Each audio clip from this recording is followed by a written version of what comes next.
Ардчлалын анхны алтан хараацаануудын нэг хэмээн өөрийгөө ам хураагүй магтуулсан хотын мэр Ноён Батүлийн тухай базаахгүй мэдээллүүд сүүлийн хэд хоногт нэлээх гарлаа. Батүл нэрээ туйлын шударх хүн мөн үү?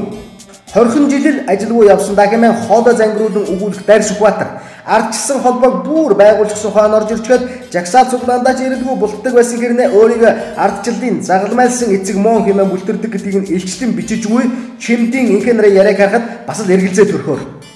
За тэр чи яах вэ? Худлаа ярьлаа бүлтэрлээгээд хуулиар шийдэгдэх юм хаандаа. Харин үнэхээр базаахгүй нэг муухай залмиг шинээр гарч ирж байгаа нь дахин төлөвлөлт хэмээх газрын дээрэм юм.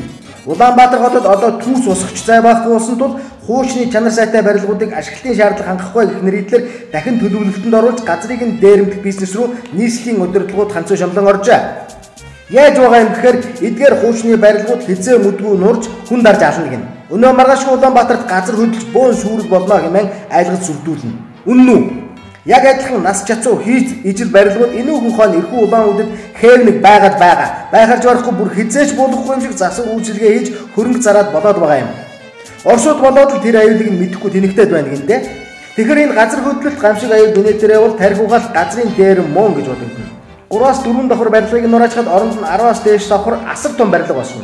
150-аас 200 орчим хүн таавараа амьдарч болоод байсан газар 3-аас 4 мянган хүн багтаж цөхөн чигцэлтэн. Нөгөө түгжрэл чигжрлийг ингэж л анх үүсгэсэн юм шүү дээ. Ардын намыг авилгачдын нам мон гэж ад үндсэн сэтгэлгээн дээр нь тоглол хийж гарч ирсэн ардчлалын алтан хараацаа хэмээн өөрийгөө зодлох Монгол Улсын Баатар хотын мэр Батүлийн баг чухам үүнийг л зорж гарч ирсэн.